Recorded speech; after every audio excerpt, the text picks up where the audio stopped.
You're watching KETK Today. Up to the minute you're up.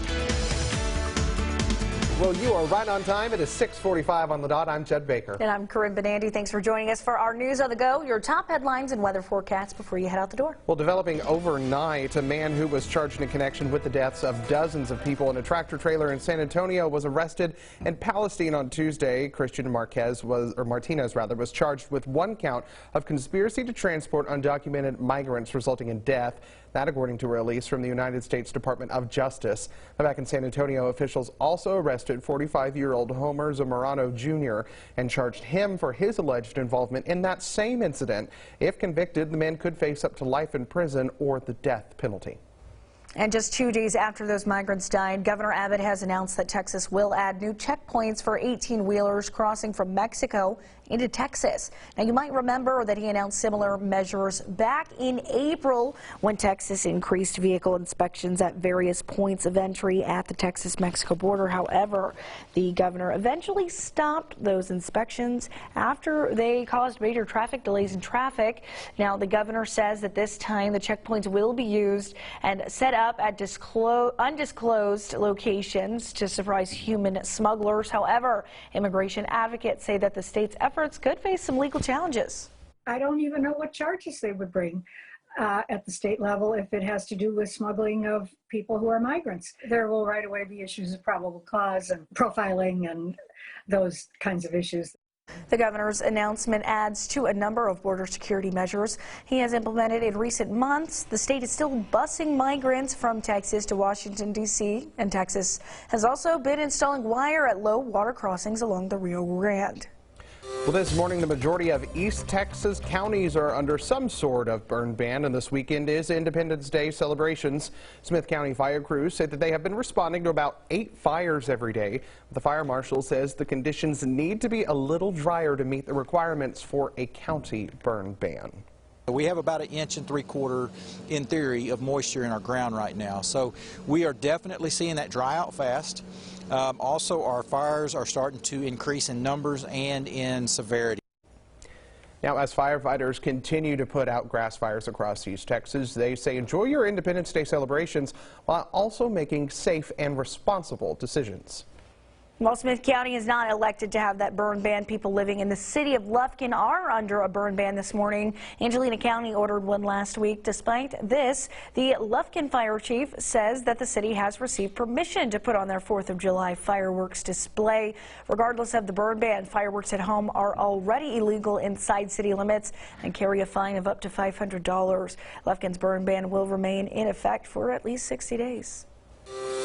Well, check this one out. A Rochester family and a group of firefighters helped save 4 baby ducks. This family says that they saw ducklings walking across the intersection of 2 streets as they were able to scoop one up, but the others fell into a sewer drain. A call to 311 brought Engine 7 to the rescue. The group was able to get all 3 ducks that fell in the drain get them to safety, rather. It always begs the question, why did the baby duck cross the road? Andrew, no, I'm just kidding. To get into the storm drain. That's fine. Okay. Yeah. Which is only where rain belongs. And That's speaking right. of rain, we got some increased chances coming up this week. That's right, guys. We do have some higher rain chances the next couple of days, but you won't believe that when you step out the door this morning because we are seeing bright blue skies across Longview with our Skyview camera. We are seeing the temperature in Longview at 70 with a dew point of 67. So the air is slightly humid out there and winds are on the calmer side of things. Here is a look at temperatures around the region. We are seeing them at 69 degrees in Pittsburgh, 70 over into Sulphur Springs, 70 in Emory, 68 degrees in Mineola. Further down to the south, it is 74 at Tyler Pounds, like we just looked at there, 73 in Chapel Hill, 73 in Henderson, and 67 degrees in Jacksonville. It is sitting at 71 at Cherokee County Airport, 70 in Appleby, 72 in Center, and 73 degrees in Elkhart.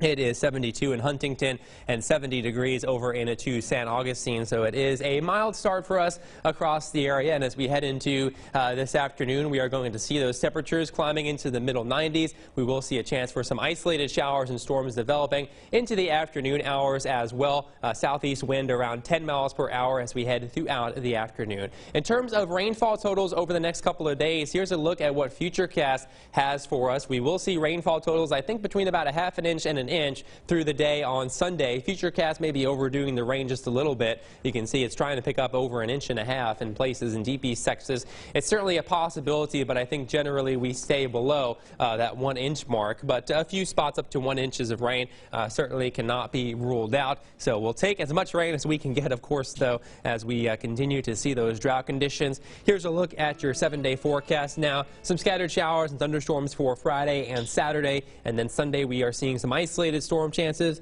And then we dry things out in time for the 4th of July holiday on Monday with highs in the upper 90s for highs through Wednesday. So the heat will increase heading into next week. For deep East Texas, it is more of the same, some scattered showers and storms Friday and Saturday, and then we dry things out for the 4th of July. For your latest weather forecast, head on over to KETK.com.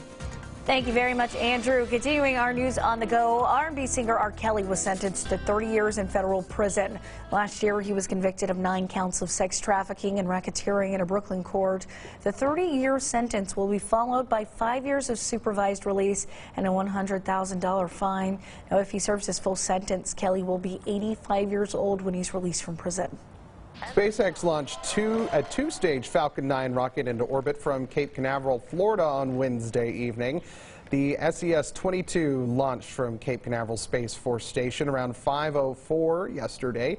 The first stage booster supporting this mission has previously supported the launch of a Starlink mission. In addition to the launch, SpaceX will have the first stage of the rocket land on a shortfall of Gravitas drone ship stationed in the Atlantic Ocean. The company has held more than 155 Falcon 9 rocket launches and completed more than 119 landings.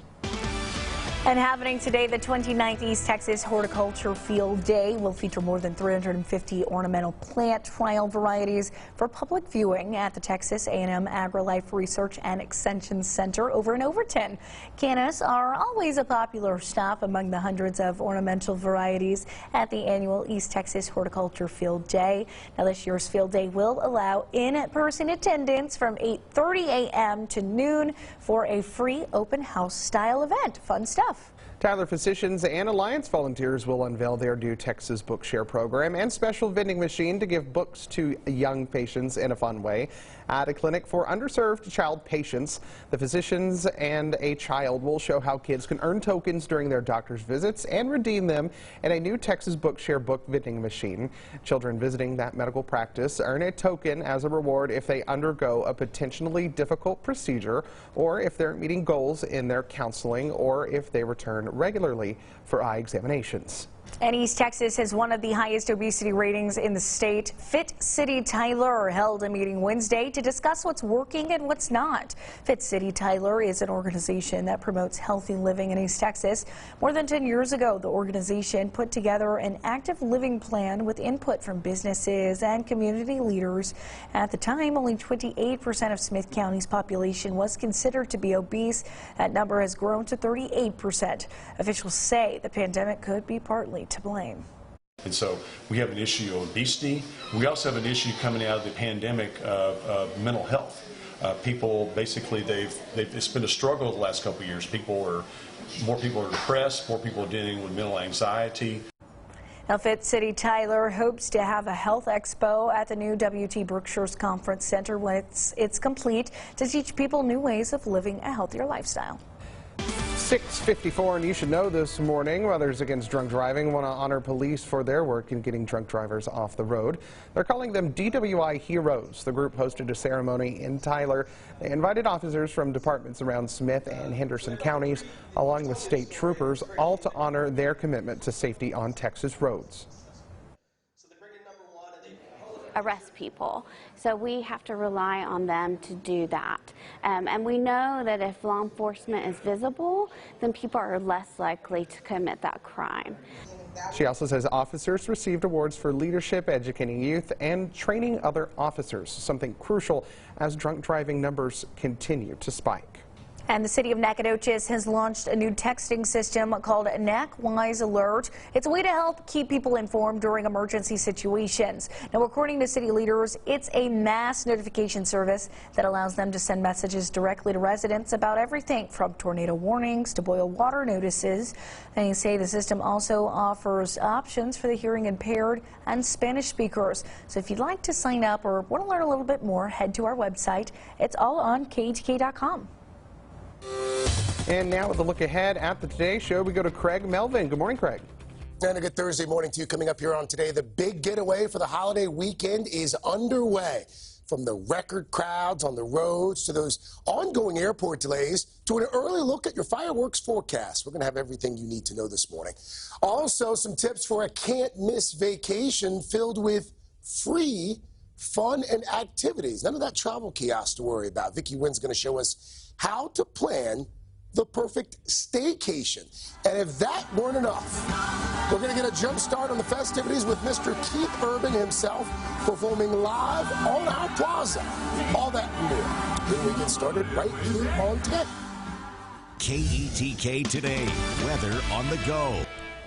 And here's a look at your forecast for your day on Thursday. We'll see those high temperatures in the middle 90s this afternoon. Clouds will be on the increase. We will see a chance for some isolated showers and thunderstorms developing this afternoon as well. Not everyone gets in on the rainfall, but there will be some showers and storms around. Tonight we drop down to the lower 70s. We'll see a few passing clouds through the overnight hours. A south wind overnight at 5 to 10 miles per hour. So the breeze will be relatively light overnight, and it is going to be on the humid side as well through the overnight time frame. As we take a look at your forecast for the next 7 days, we're going to see those high temperatures into the low to mid 90s, and then we'll see scattered showers and thunderstorms increasing for Friday and Saturday. And then as we head into the next work week, we are going to see those high temperatures in the upper 90s, so the heat will gradually increase as we head throughout the day today. As we head into deep East Texas, your 7-day forecast looks like this. Some scattered showers and thunderstorms for us Friday and Saturday, and then on Sunday we see isolated showers and storms, and then we see those highs in the upper 90s through Monday, Tuesday, and Wednesday of next week. All right, Andrew, thank you so much. No problem. Now, really quick before we go, I just want to say it's our editor Mary Lee's birthday, so we just want to wish her a big happy birthday. And other than that, we hope you have a great day. We'll see you here tomorrow for your Friday.